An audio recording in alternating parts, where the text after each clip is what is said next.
Simi Barra Nocturna con sentido social presenta Simi Actualidad con Rafael Cardona y Tere Aviña.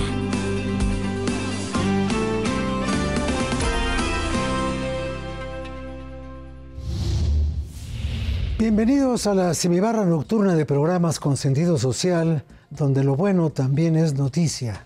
Gracias por estar con nosotros en Simi Actualidad, programa en el que tengo el gusto de acompañar a Tere Aviña. Comenzamos. Compartiendo buenas noticias con Simi Actualidad.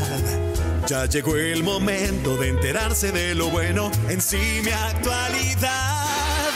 Con empatía y honestidad, con todo lo bueno de la humanidad. Termina tu día con buenas noticias. Recuerda que lo bueno puede pasar con Simi Actualidad. Con Simi Actualidad. Con Simi Actualidad. Surge una esperanza para mejorar la gestión de la preeclampsia, gracias a recientes investigaciones que pueden conducir a nuevas formas de prevención y tratamiento. Hace 5 años, México y el mundo se redefinieron frente a la pandemia de COVID-19, la crisis sanitaria que marcó un antes y un después en la vida cotidiana de millones de personas.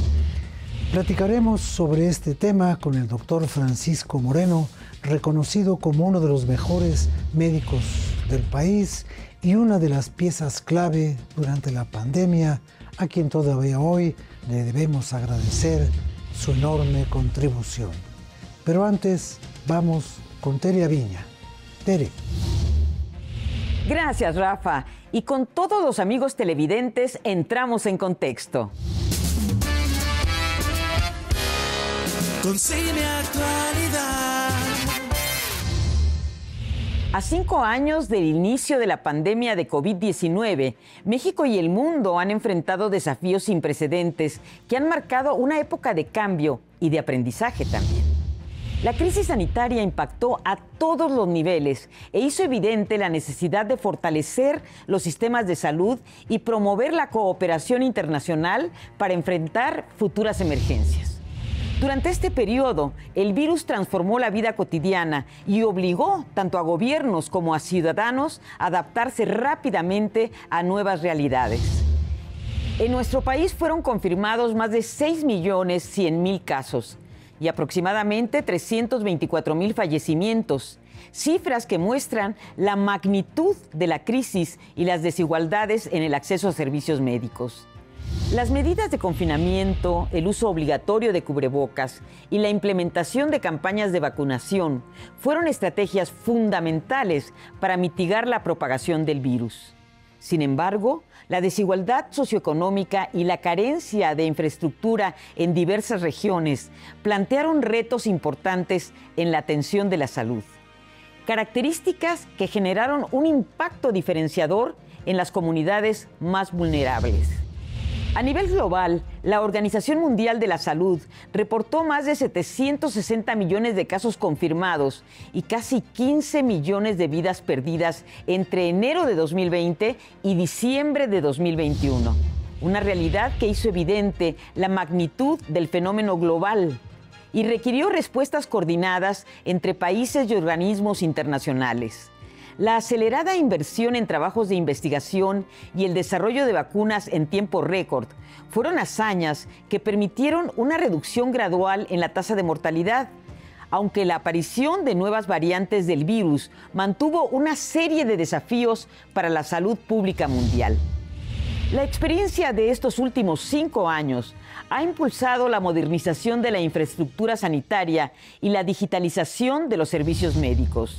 México, junto a otros países, enfrenta el reto de reconstruir y fortalecer su sistema de salud para futuras contingencias. Estamos en contexto y ahora les invito a seguirnos en Instagram y en X como Simi Actualidad. Está con nosotros para hablar de este tema del COVID el doctor Francisco Moreno Sánchez, médico internista e infectólogo del Centro Médico ABC, quien ha destacado por su trayectoria académica y profesional. El doctor Francisco Moreno completó una subespecialidad en infectología en la Universidad de Texas. Además de publicar en revistas de prestigio, ha recibido un sinnúmero de premios por su contribución médica y científica durante la pandemia de COVID-19. Precisamente con él y con Rafa Cardona, regresamos. Sí, mi actualidad. Sí, mi actualidad.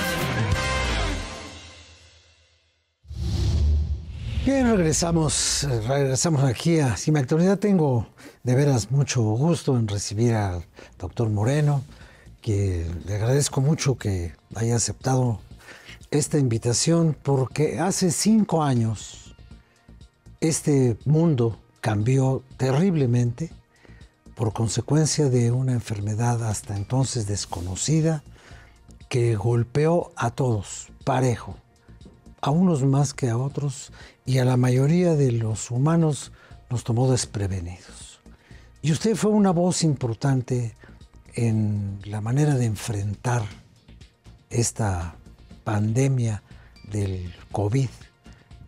Cuéntenos, ¿qué sintió usted? ¿Cómo se dio cuenta de la gravedad de todo esto en su experiencia de infectólogo? Un gusto estar aquí con ustedes y gracias por la invitación. Como infectólogo, siempre estás preocupado por la posibilidad de que haya algún brote epidémico. Lo hemos vivido, va a pasar, va a volver a pasar. Pasó en 1918, ha pasado a través de la historia. Entonces sabíamos que podía parecer algo. Ahora, creíamos que porque estábamos en el siglo XXI, porque ya tenemos tanta tecnología, algo así nada más podía suceder en las películas de ciencia ficción. La realidad es que cuando aparece un nuevo virus, que eso fue el primer dato que preocupaba, era un virus desconocido. Segundo, cuando se documentó que la enfermedad se transmitía muy fácilmente, incluso en momentos en donde la persona ni siquiera sabía que estaba infectada. Entonces, ¿cómo iban a frenar esto? Y tercero, en el momento en donde la comunicación mundial es la mayor. Cualquier persona puede llegar a otro lado del mundo en 48 horas. Entonces, ¡pum!, sabíamos que esto se iba a dispersar. Y en medicina, en salud, tienes que prepararte para el peor escenario. Porque si no es el peor escenario, no va a pasar nada. Pero si tú piensas que no va a ser pasar nada y que vas a minimizar y que unas estampitas te van a proteger, ¿qué es lo que va a suceder? Que al final puede haber una tragedia. 800,000 muertos, 20 millones de muertos en el mundo. Es decir, en salud, si usted me viene y me dice, creo que tengo algo aquí, yo tengo que pensar que es el corazón. Porque si pienso, no, pues debe ser algo muscular, y resulta que me equivoco, pues le estoy quitando oportunidades para usted para que pueda estar bien. Entonces, en salud tenemos que hacer eso. Eso fue lo que a mí me preocupaba. Que mientras yo oía, y los reportes de China, de Wuhan, era, se está muriendo la gente, ¿eh? La gente que se está muriendo es mayor de edad, diabéticos, hipertensos, obesos. Y decía, bueno, pues aquí en México pues hay hipertensos, obesos y diabéticos. Hay uno en cada esquina. Así es. Entonces, si eso venía, pues protege mejor a tu población. Eso no lo vas a cambiar. Lo que podías cambiar era cómo enfrentar ese problema que venía. Yo creo que usted ha mencionado 2 palabras que a mí me parece que son precisas. Tragedia. Tragedia e improvisación por disminuir, minimizar, no tomar en cuenta la gravedad del asunto. Entonces, aquí en México se dividió la percepción.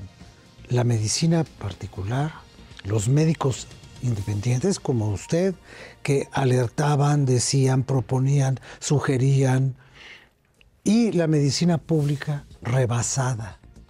Eso fue lo que causó una cantidad de muertos. ¿Eso cómo golpea en el estado anímico de los médicos? Bueno, para mí era como vivir 2 mundos diferentes. El primero era cuando yo estaba en el hospital, que veía que se me estaban acabando las camas, que tenía enfermos graves, que era una cuestión social muy compleja, porque era la primera vez que yo me enfrentaba a que el mismo familiar no podía estar con el paciente. Era una dinámica terrible que abrumaba. Y cuando yo salía de ahí y prendía las noticias, oía que decían que todo estaba controlado. Esto no pasa nada. Entonces era como decir, voy al frente de la guerra y regreso a mi casa donde todo está normal. Entonces, eso era muy preocupante porque cuando hay una enfermedad así, la única manera de controlar es que no se enfermen, prevenir que se enferman.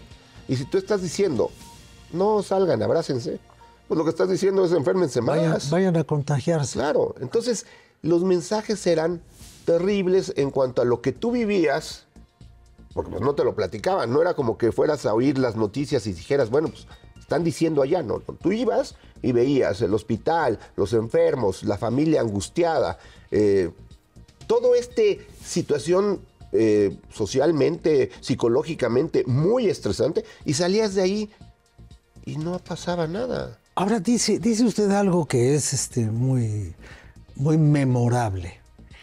Se supone que en este país todo el personal de los servicios médicos es una comunidad de más de 1.100.000 personas, una cosa así. Y de esos se enfermaron muchos y se murieron muchos y sobretrabajaron de una manera, dicen algunos, heroica. ¿Cómo cambió esto la percepción del servicio médico? Yo creo que en México somos el país que más trabajadores de la salud perdió en el mundo. Es decir, hay un sentimiento de tristeza. No solamente no queríamos que nos hicieran fiestas ni que nos dieran medallas, pero al menos que nos respetara. A los médicos del sector privado se nos negó la vacuna. Hubo una discriminación cuando lo que tú hacías era atender pacientes de todos, porque atendimos pacientes de todos. En el hospital donde yo trabajo, incluso se atendió pacientes en forma gratuita. La realidad es que todo lo que queríamos, o sea, si yo decía qué medidas había que hacer para que no se enfermaran, pues uno podría pensar, pues yo lo que quería era tener más trabajo. No, yo lo que estaba preocupado era por la vida de los demás, porque llegaba un momento en donde no tenías ya la posibilidad de ayudar a gente que se enfermara. Era como les decía, a ver, estás en un barco, mejor no te caigas al mar porque ya no hay salvavidas. Entonces, ¿te vas a esperar que se caigan al mar? Pues vas a decir, pues ya no hay cómo sacarlos. Esa era la sensación que teníamos. Y quedamos muy dolidos de la forma como se nos trató. Déjeme hacer una pequeña pausa para que en el próximo bloque de esta conversación hablemos no solamente ya del pasado, sino del futuro. Porque esto debe haber dejado una enseñanza, aprendida o no, pero la enseñanza ahí está. Permítame y regresamos en un momento también con ustedes, obviamente. Sí, mi actualidad. Sí, mi actualidad. Estamos de nuevo en Sí, mi actualidad, y para usted que las estaba esperando, estas son las buenas nuevas. Sí, mi actualidad. Expertos en bioingeniería de la Universidad de Pensilvania han logrado avances que ofrecen esperanza para una mejor gestión de la preeclampsia, una complicación del embarazo que puede causar hipertensión y daño en algunos órganos. Recientes estudios terapéuticos incluyen el uso de estatinas inhibidores del complemento y células madre mesenquimales, que han mostrado potencial para modular la inflamación y mejorar los resultados materno-fetales. Además, los especialistas investigan mutaciones genéticas en un grupo de mamás para identificar causas de la preeclampsia, lo que podría conducir a nuevas formas de prevención y tratamiento. Sí, mi actualidad. Una familia en Inglaterra se reencontró con su labradora Daisy, robada hace 7 años. Su búsqueda incansable atrajo apoyo público y ayudó a impulsar una ley contra el robo de mascotas. Integrantes de la Real Sociedad para la Prevención de la Crueldad contra los Animales encontraron a Daisy en el condado de Somerset, es decir, a 300 kilómetros del lugar donde desapareció, probablemente víctima de cría ilegal. Un escaneo de microchip confirmó su identidad y permitió su regreso. Ahora, con 13 años y problemas de salud, Daisy recibe los cuidados de su familia que nunca dejó de buscarla. Estas fueron las buenas nuevas. No olvides seguirnos en nuestras redes sociales como Simi Actualidad, tanto en Instagram como en X. Y ahora regresamos con Rafa Cardona y nuestro invitado. Gracias, Tere, muchas gracias. Continuamos con esta conversación con el doctor Moreno. Y ahí están los 5 años del pasado. Y ahora nos enfrentamos a los años del porvenir. Todas las conversaciones han partido nuestra vida. Dicen, es que desde la pandemia, tal cosa. Durante la pandemia yo hice tal cosa. En la pandemia me divorcié. La pandemia nos marcó para siempre. ¿Y en qué podemos hallar un provecho de este fenómeno? ¿Qué aprendimos o qué nos negamos a aprender? Bueno, yo creo que la pandemia hizo un cambio, como empezamos la plática. Cambió al mundo, ¿no? Y desafortunadamente también la pandemia se ha vuelto el basurero, en donde yo no tengo trabajo, pues fue por la pandemia, o me divorcié y fue por la pandemia, o soy alcohólico y es por la pandemia. Es decir, como que la pandemia ya nos excusa de situaciones que a lo mejor teníamos que ser un poquito más conscientes de nuestra participación. Ahora, yo creo que la pandemia ha dejado cosas importantes, ¿no? Y una de las cosas que ha dejado es, al menos, sentirnos que somos vulnerables, que podemos enfermar y que podemos morir, ¿no? Que nos da tos. Que nos puede dar tos, que nos puede dar gripa, que nos puede dar diarrea, que nos puede venir otra influenza aviar ahora, otra pandemia, ¿no? Estamos en esa situación, pues somos seres humanos que lo único que sabemos es que nos vamos a morir un día, que nos podemos enfermar y que no tienes garantizado el que mañana vas a amanecer y que va a estar todo igual. Eso nos enseñó la pandemia. Que lo queramos reconocer o no, porque es ir en contra de decir, híjole, soy vulnerable y un día me voy a morir. Pero desde el aspecto técnico, desde el aspecto tecnológico, el avance que tuvo científico la medicina es extraordinario. Es impresionante, por ejemplo, este detalle. Cuando empezó la pandemia, ¿se acuerdan que teníamos que irnos a hacer la prueba? Y la prueba duraba 8 días y costaba 8,000 pesos y no cualquiera se la podía hacer. Solo tenemos pruebas de 100 pesos que te haces en tu casa. Que funcionan. Y que funcionan. O sea, no son pruebas que se hicieron para abaratar, no. Son pruebas que pudieron desarrollarse ante un fenómeno impresionante. Ahora, una cosa que a mí me llamaba la atención al principio de la pandemia, por mi natural tendencia al pesimismo. Como usted dice, hay que pensar siempre lo peor, ¿no? Para poder llegar a lo mejor. Entonces yo dije, este virus es tan nuevo hoy como nuevo fue el virus de la inmunodeficiencia humana hace 15 años o hace 20. Si no se encontró vacuna para para aquel, tampoco se va a encontrar para este, o por lo menos se va a encontrar en 10 años. Y el tiempo de avance científico para hacer la vacuna fue de menos de 2 años. La cuestión aquí es, afortunadamente fue un virus sencillo en cuanto a su estructura, lo que facilitó que se desarrollara una vacuna, no como el virus del VIH, que es un virus muy complejo con muchas estructuras que cambian, entonces eso hace muy difícil una vacuna. En segundo, es que esa plataforma a través de la cual se hicieron muchas de las vacunas ya venía en camino, o sea, se estaban haciendo ensayos para vacunas del dengue, para vacunas de influenza, para otro tipo de vacunas. Entonces, se aprovechó esa tecnología para lograr eso. Ahora, a mí me preguntaban en abril del 2020, ¿cuándo tendremos una vacuna? Y yo opinaba igual que usted. No creo que tengamos una vacuna en 2 años. Ahora, se logró tener una vacuna que evidentemente sí ayudó porque la onda delta que hubo en el 2021 realmente no afectó a la gente que estaba vacunada. Si la gente mayor hubiera seguido sin vacunarse, esa onda delta hubiera sido terrible. Afortunadamente la naturaleza cambió un poco el virus y apareció Omicron y el virus disminuyó en su agresividad. Pero el avance en vacunas, ahora ya van a haber vacunas contra cáncer de páncreas, a través de ese desarrollo tecnológico. Ahora, desafortunadamente lo que tenemos que lograr es que el avance tecnológico no esté asociado a un aumento en la brecha de salud. ¿Qué quiere decir esto? Que el avance tecnológico sigue siendo muy caro. Y entonces solamente tienen acceso unos cuantos. Entonces hay gente que está buscando cómo vivir 150 años cuando hay gente que está muriendo de hambre a los 3 años. Esa es la disparidad mundial. Y esto se puede hacer mucho más grande con este avance tecnológico. Ahora, hay que aprovechar la tecnología. Hablábamos de la prueba de COVID, ahora vale 100 pesos. Eso es accesible. Ese es el desarrollo tecnológico que necesitamos. Que haya medicamentos que sean accesibles para todos, que haya medidas de salud que sean... Pero también nos enseñó algo COVID, que lo más importante es prevención. Si no nos acordamos de eso, vuelvo al ejemplo del barco. Aprendimos que podemos caernos en el mar y que puede llegar una máquina que nos puede rescatar, sí. Pero es mucho mejor que no te caigas al mar.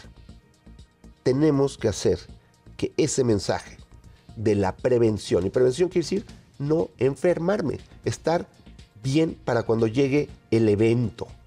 Esa es la lección que tenemos que tener más presente, porque viene desde lo individual. Prevenir puede ser desde que estés mejor nutrido, estés más sano, que cheques tus niveles de azúcar si tienes problema, que cheques los niveles de presión. Todo eso es prevención. Para que si llega una epidemia, ya vimos que a los más débiles es a los que se lleva.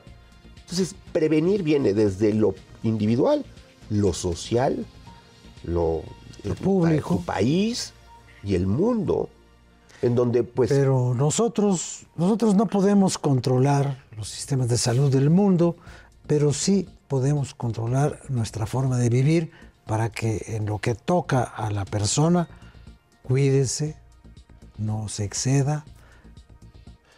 Chéquese.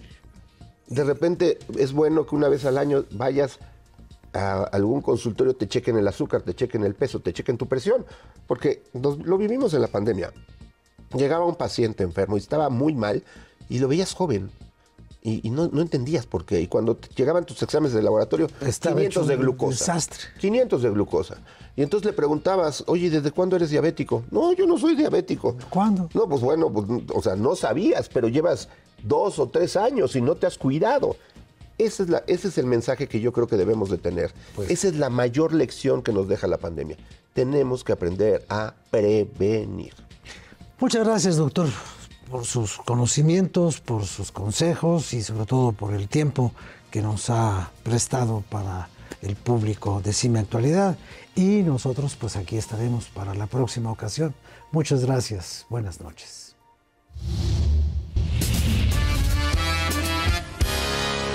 Compartiendo buenas noticias con CIME Actualidad. Ya llegó el momento de enterarse de lo bueno en CIME Actualidad. Con empatía y honestidad, con todo lo bueno de la humanidad. Termina tu día con buenas noticias. Recuerda que lo bueno puede pasar con CIME Actualidad. Con CIME Actualidad. Con CIME Actualidad.